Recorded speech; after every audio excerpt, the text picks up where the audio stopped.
that we do as artists and the work that we do as writers, it does something.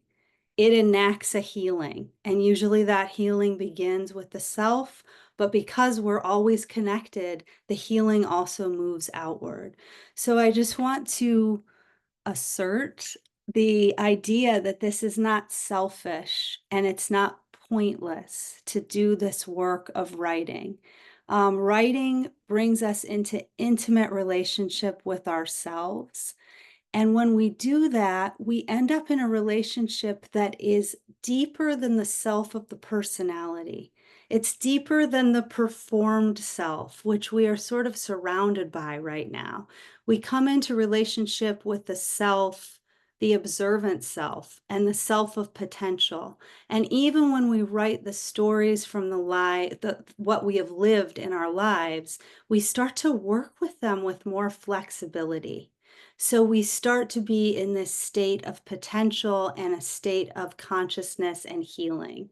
And this attunement with the me, myself, is not, it has its fruits. It has its fruits in what we write, but even in the clarity with how we act in the world. Does that make sense? So even though this is the most individually tailored curriculum we can come up with as writers, it's never individualistic. It's individual work, but it's not individualistic because we go inward and we immediately know our connectedness. So that is something that I really wanted to say. And then I also want to just speak to the times we live in and how hard it is to be conscious and alive right now. And for those of us who are battling grief and anger and disappointment and even a sense of hopelessness or helplessness, those are not necessarily bad emotions. They are all evidence that we are still in touch with our humanity. So the trick becomes, how do we work with those emotions? How do we see them and not get stuck in them?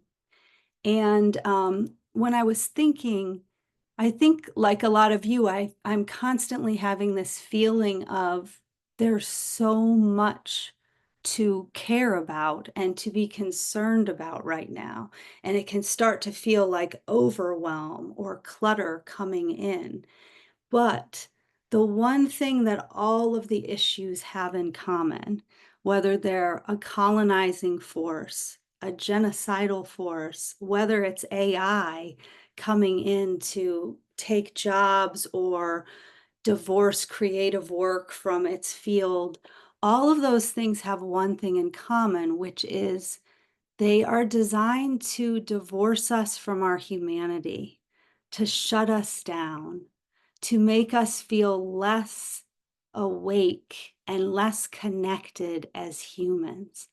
So, what we do as artists, what we do as writers, fundamentally is in opposition to that. It's foundationally about staying human, staying thinking and feeling, and being human beings in real time who are evolving and deepening what that means. So, this is why I write, this is why I teach, this is why I meditate, to just stay soft, to stay awake to feeling and thinking in really complicated times. And that has been true for me personally. So, times of just debilitating grief, I had a writing practice that got me through. Times of real financial precarity, a lot of worry about how I would support myself and my daughter, I still kept writing and meditating, and these things carried me through. And then, of course, that's true for what we are living in our times with a capital T. So, this is all about resistance through going inward and really feeling our connected and our sacred humanity. Um, and I just love this idea that the curriculum is our own lives. So that's the curriculum for our writing. That is the material for our writing. It's also the curriculum for our awakening. That this is the material that we get to work with, our own lives. So hopefully we can all get in touch with some things in our own lives tonight that we want to work with. Um, all right. Before we start writing, I'd like to begin with a guided meditation, just again to feel our own presence and clear out some of this excess energy that we don't actually need to respond to in this moment. So we're just going to do a little embodied practice to arrive here. So go ahead and feel your own presence. Put your hand on your heart or on your stomach and just send some gratitude to yourself for being here, for getting yourself into a chair, into this space this evening, and for being here in that bigger way. So really feel some gratitude. Feel the energy of resilience that already is in you, that knows how to stay present in these times. And just breathe.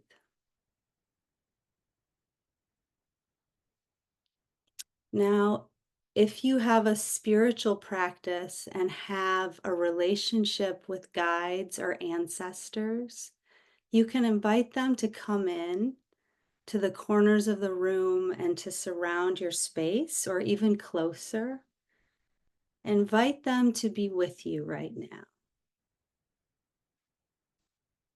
And if this feels abstract and you're not feeling the guides, you can attune to the energy of your own healed and elevated self, which you also have access to. So go ahead and feel their presences. Feel the fact that we are not alone when we do this work. And you can ask them to just enclose you in a warmth of energy and a sort of protective shield as you go into meditation. So some of you have a meditation practice. Feel free to sit with your mantra or your guidance in a way that works for you. I'm also going to do a process I learned that is just about energy clearing and feeling energy. So you can follow along if that feels right. Picture a grounding cord dropping down from your tailbone. And you can picture this like a water slide or a tree root or some sort of tube going down from your body through the floor into the basement, into the earth. And really send it down. Picture it going into the soil, into the rock, all the way to the center of the earth. And see if you can feel or imagine the magnetism of the earth, this pull we have to be here. And let that magnetism just ground you. Take a breath. Picture all the energy that is not yours, all the worry, sadness, any energy that you picked up during the busy day that is not yours. Picture it all going down the grounding cord. You can see it just washing away like dead leaves, just going down the cord. You don't have to understand the energy. You just send anything that isn't in present time for you down this grounding cord. Any energy that isn't yours, it can go and be transmuted again by the earth. Breathe. And you can just keep that going. And just trust that anything that's not yours can start to run off of you and be cleansed and go down that cord. Now spread your feet. If you're in a chair, if you're sitting on the ground, you could feel your legs and your sit bones.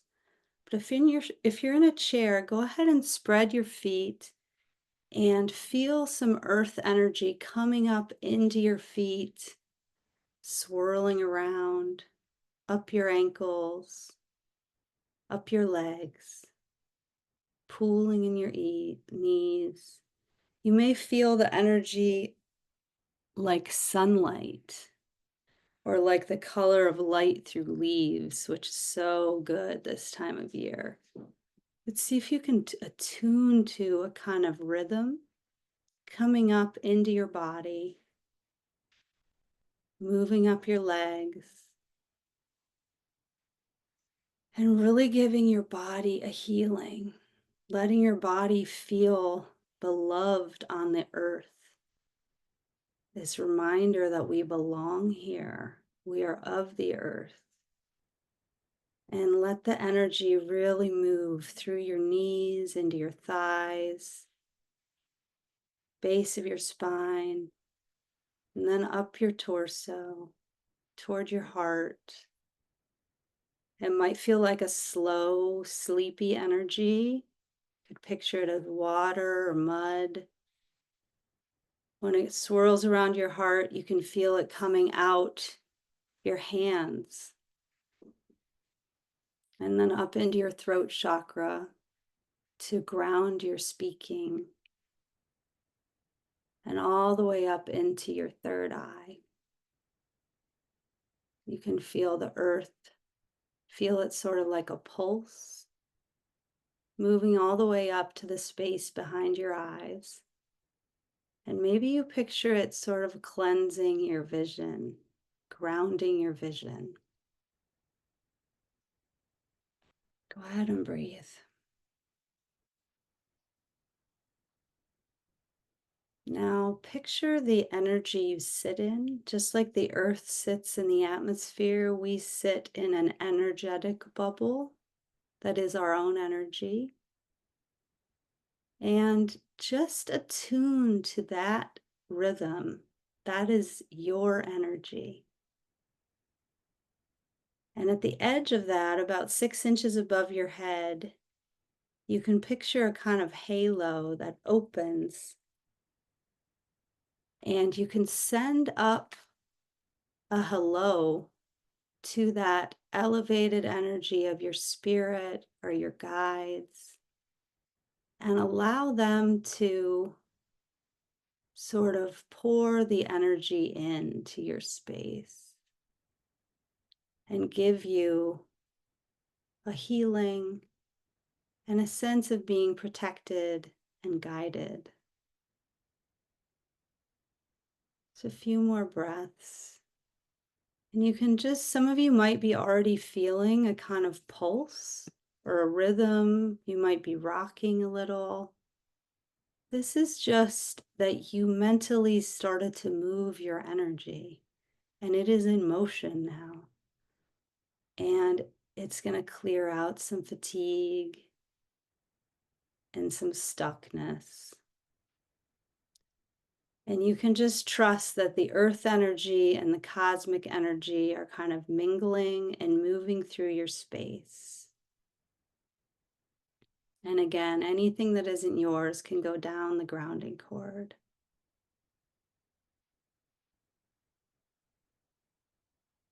Okay, go ahead and just feel your feet on the ground again. Put your hand on your heart or your stomach. And just attune to the life force in you, the really healthy life force that is in you.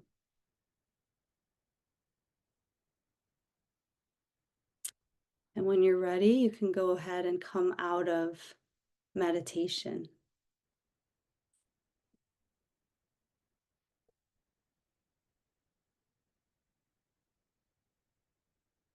Okay. I'm going to go right into a reading. One of my practices for my own divination, my own relationship to guidance, is to open books at random and see what I land on.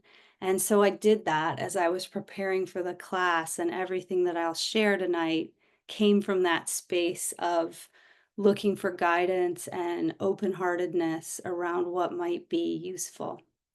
And this is a passage from Tagore, Rabindranath Tagore, who was a Indian poet. He won the Nobel Prize, an amazing writer. And this is from his from a book. The same stream of life that runs through my veins night and day runs through the world and dances in rhythmic measures. It is the same life that shoots joy through the dust of the earth in numberless blades of grass and breaks into tumultuous waves of leaves and flowers. It is the same life that is rocked in the ocean cradle of birth and of death, in ebb and in flow. I feel my limbs are made glorious by the touch of this world of life, and my pride is from the life throb of ages dancing in my blood at this moment. I'll put this in the chat so you can see it. And we have a handout that I will share after the course or the class if you want to read these things. So I wanted to begin this way where we get back to this stream of life that runs through us and runs through the world, this feeling of life throb, and this feeling of the sacredness of our own life, of our own time that we live. So go ahead and in your journal, it may be that nothing came up for you in terms of writing during that meditation because it wasn't a free write. It was sort of about energy before language. But see if you can jot something down. One thing I'd like you to maybe put down is, what is one thing that you are ready to release? Is there a story or even an expectation that, in all honesty, you're ready to release now and you could let that go?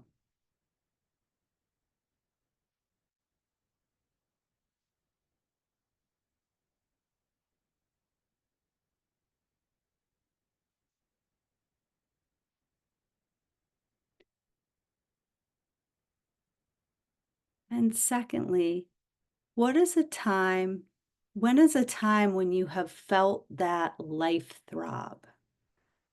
When you have felt that the stream of life that runs through your veins is also in the wider world?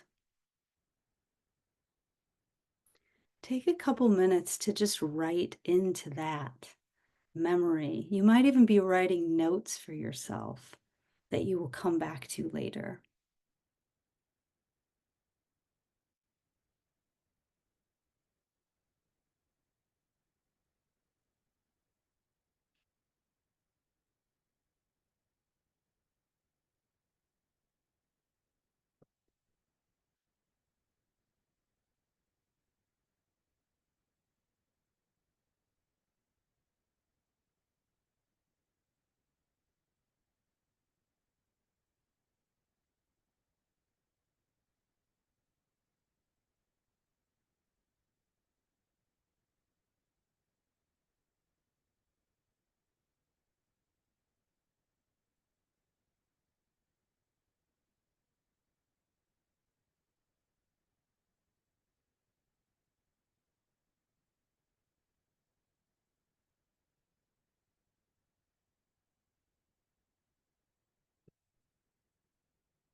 When is the time when you felt the life throb?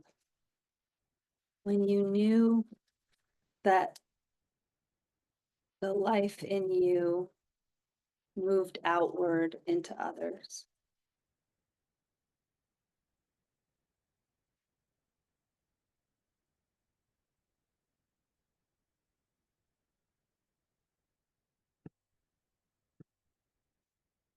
Okay.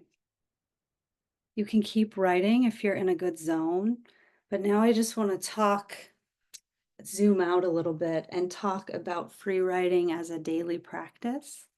So I was first introduced to this, and some of you know this if you've taken a class with me.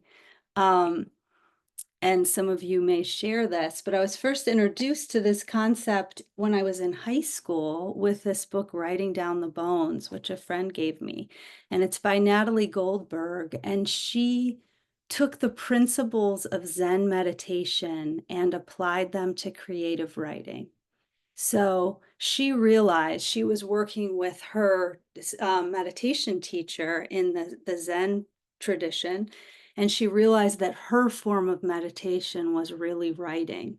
And I realized the same thing early on. And so the way she did this was to take those principles of non judgment, of just letting your thoughts move without attachment, without getting too invested in the stories, and above all, without judgment. And in meditation, in Zen meditation, you just observe the thoughts, right? You try not to get on board with them and fly away with them. It's the same with writing.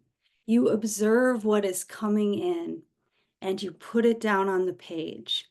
And when you do that, you start to work with your own life material, your own life story differently.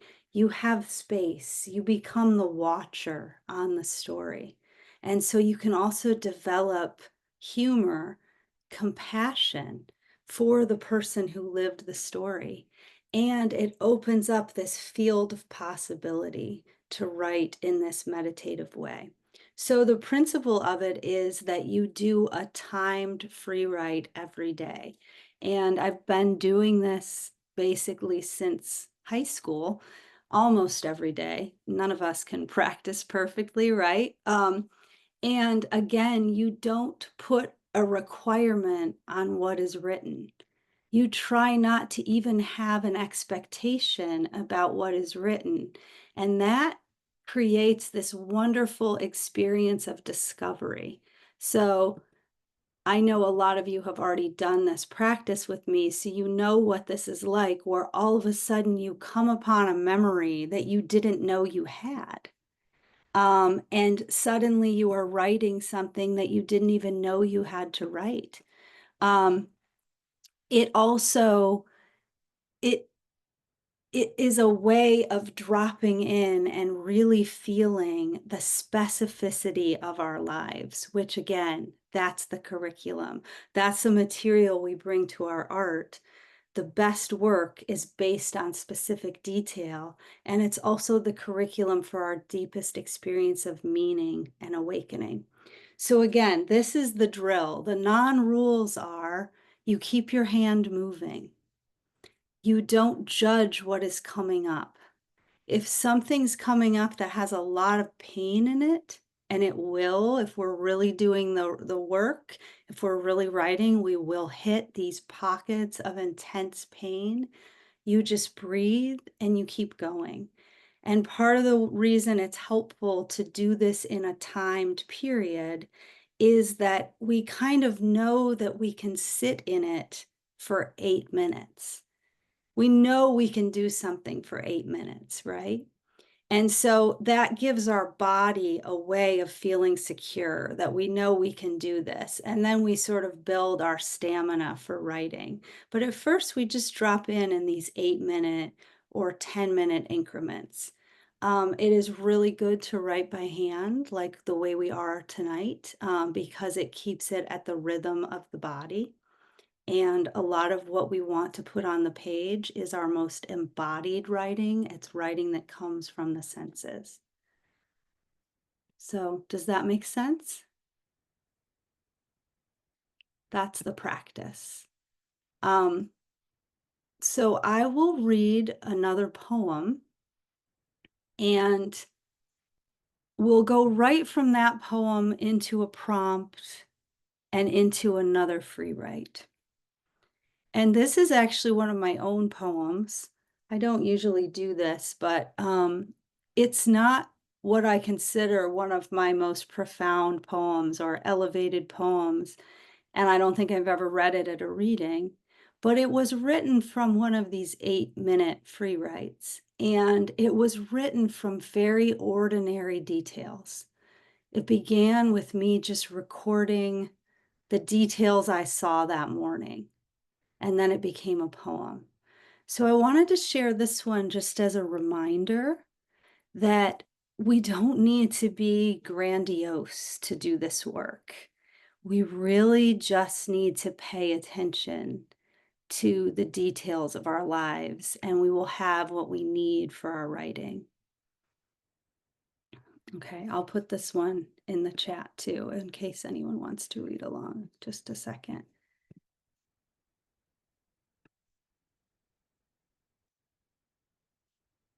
Actually, yeah, let's see.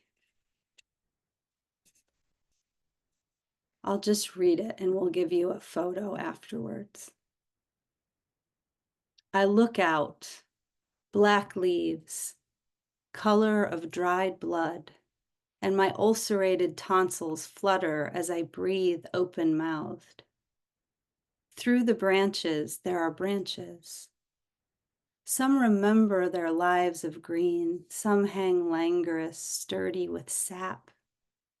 The question becomes how to live the right life, filling with it like a liquid converted from light, until it becomes the weight that factors your place with gravity. Until, just walking to the car, you can sense suddenly purpose in traffic and glances, wind swirls coughing wrappers to the street, and that branch quivering as it touches another, which is also, of course, itself.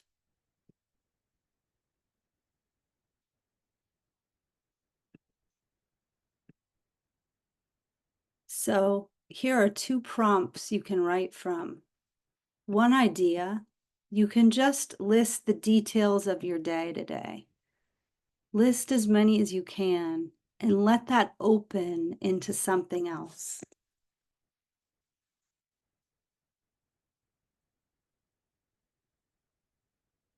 A second prompt would be the line, through the branches, there are branches.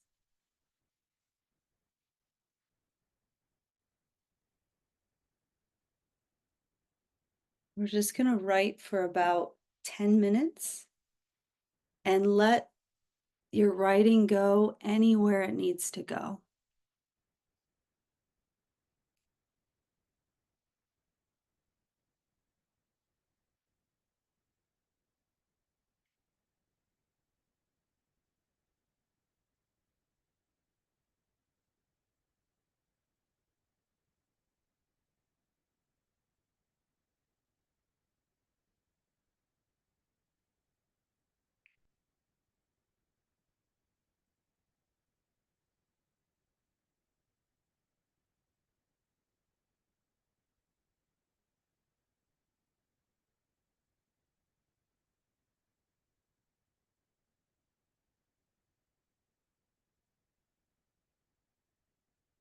If you get stuck, you can go to the 5 or 6 senses and you can try to weave in another sense that you haven't added to your work yet.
Okay, you can go ahead and stop. If you want to write yourself a note, if you thought of something else you wanted to write, go ahead and do that.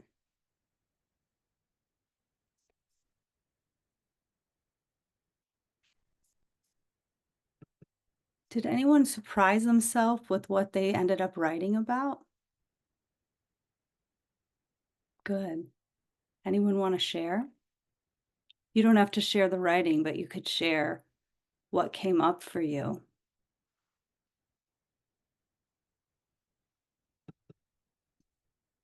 It's a good sign when we end up writing something we didn't know we had to write.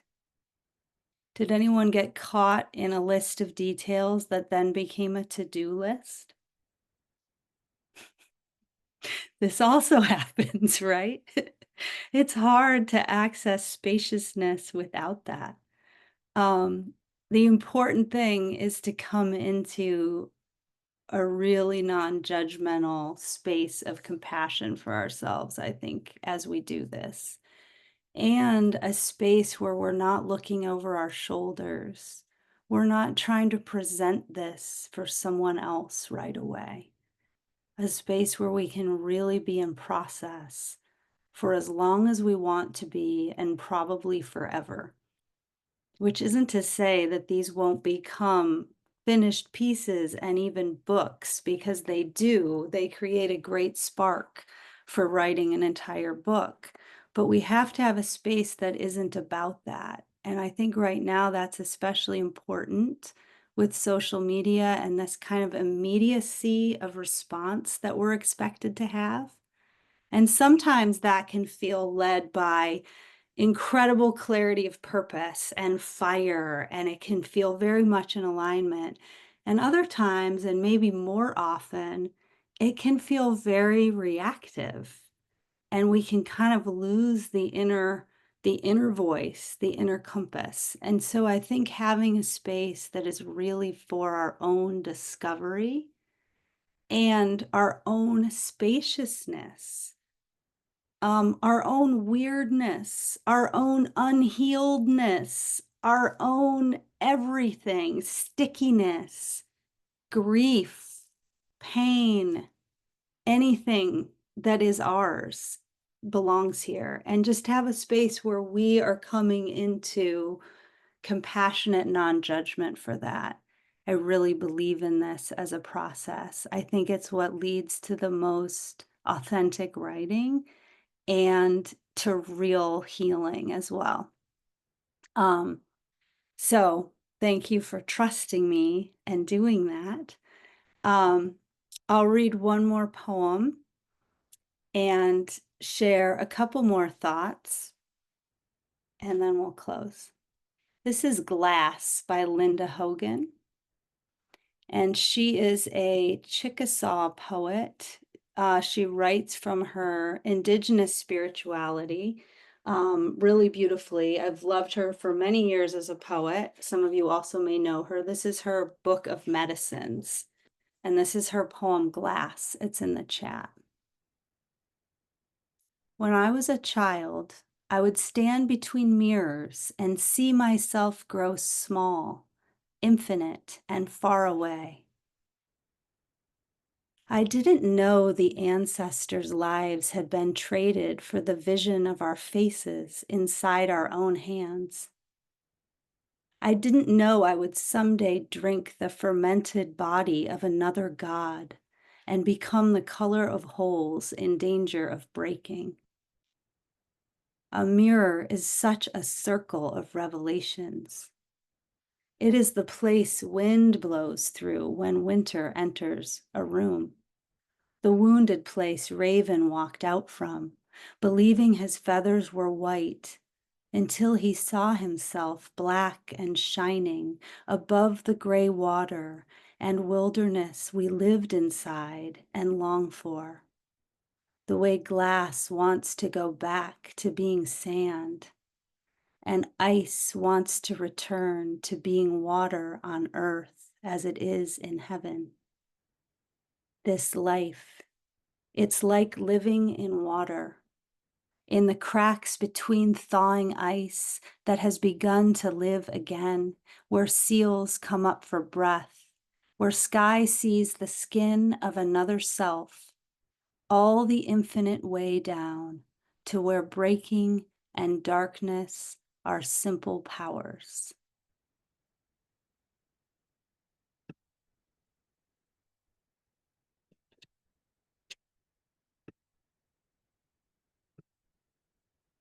Why don't we do 5 more minutes of writing prompted by this poem? And you could do either this line, this life, it's like living in water, or to where breaking and darkness are simple powers.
Okay. Wonderful. You did a lot of writing this evening. Congratulations. It's a different kind of attention than we're usually asked to have. Sometimes when I come out of a big writing moment, I want to do something. I recommend doing something for your body to sort of thank it as a vehicle of consciousness. So going outside, putting your feet on the grass, having a cup of tea, acknowledging that this work is really profound. And it is especially profound. And those of you who've written projects, you know this. Sorry, my dog just got home and he's scratching. It's really, he's reminding me, come back. It's really profound when we hit pain, when we're writing about pain, or maybe we are working with voices that aren't even our own voices. And so to come back in, say thank you, reground, becomes really, really special. And then the other idea, Kristen just said, I'm going for a walk. Exactly. Get outside, feel the air and the wind. I just want to close with one idea that has to do with our way of living in time and the challenge of living in these times with a capital T. And it's that it really helps to not think about time in just an individual framework. And everyone who's been in our classes at Ancestral Medicine, and a lot of you are already trained practitioners, you know this very intimately. But when we start to think about time as a longer channel, it can be very clarifying and very healing. And I think it's sort of a paradox because, on the one hand, it puts us into a less rushed or transactional relationship to time. We're thought to think of time as this limited commodity, and it's helpful to expand our relationship to it. On the other hand, if you think of long time, if you think of these movements as multi-generational, two things happen. One, you have a sort of moral clarity and about how to act because it isn't just about this moment, it's about long time. And two, you can have this sense of real wonder about the sacredness of our lives. These bits of time that we get to live so specifically. And so you can kind of look from that perspective and hold their details with a little more reverence and warmth. So I think it's been helpful for me right now. Again, these practices are really helpful for staying present with our times, but it's also helpful for me not to think about time in just the individual frame.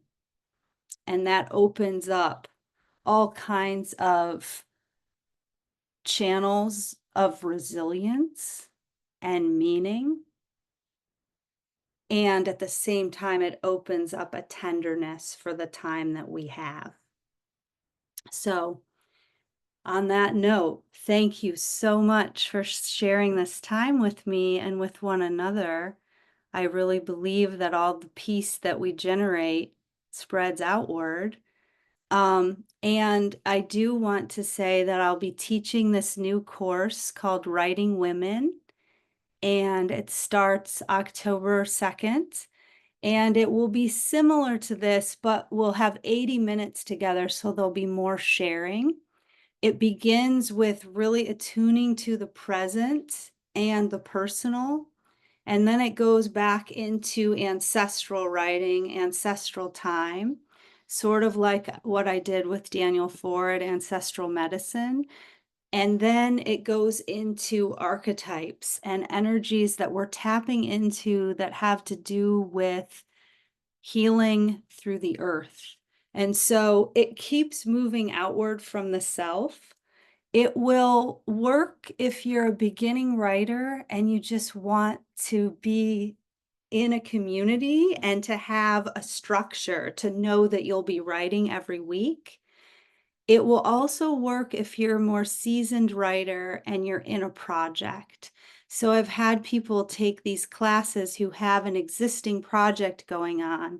And what happens is you start to connect with new channels of inspiration and insight, and it kind of animates the work that's already happening.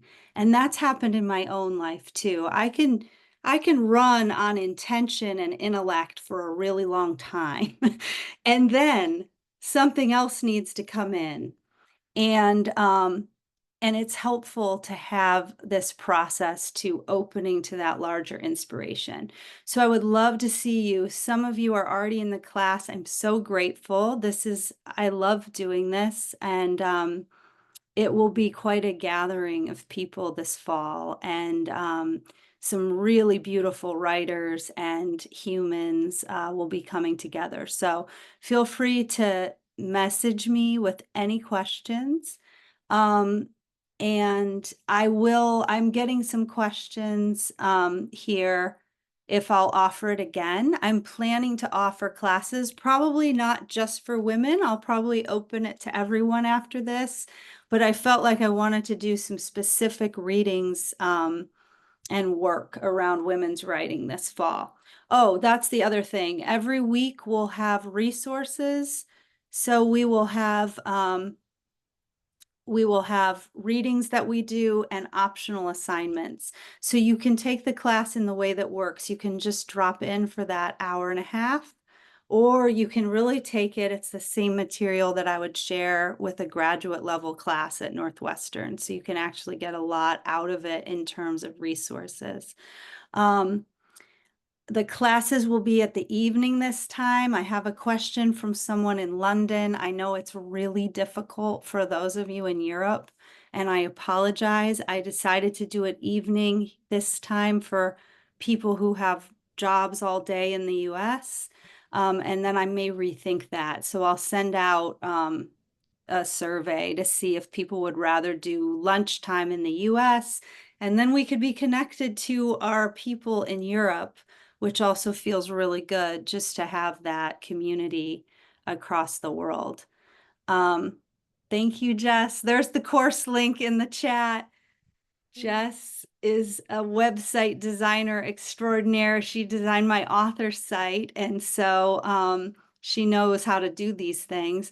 The class will meet on Thursdays at 7 p.m., so it's an hour later. Again, this was chosen based on a lot of work schedules. If you want to take the class, but you're going to miss a couple, you can't come to all, that's fine. We will upload the recording right afterwards. So it'll be available for you by the next morning, so you could still keep your own pace. And then all the materials are just yours to keep forever. So it's 7 p.m. Central Time on Thursdays, starting October 2nd. And I would love to see you. And I just loved seeing you this evening. Thank you again for making time. Does anyone else have any more questions?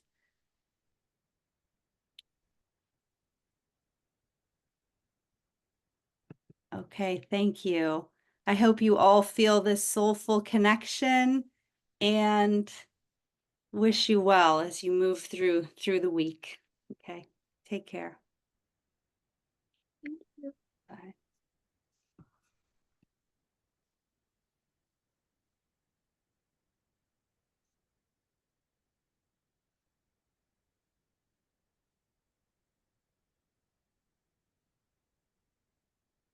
Oh, nice. Oh, I wasn't able to put my poem in the chat, so we'll send out a little handout, I think.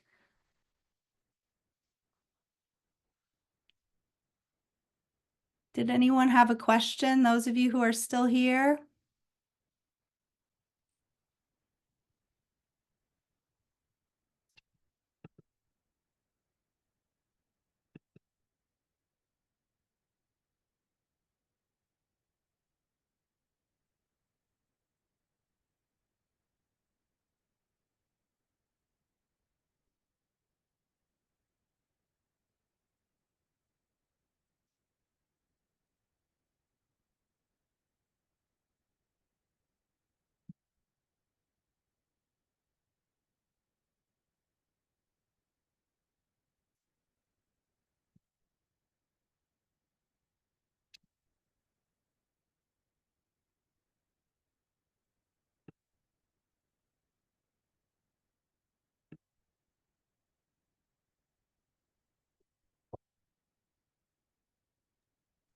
I'm gonna stop the recording now.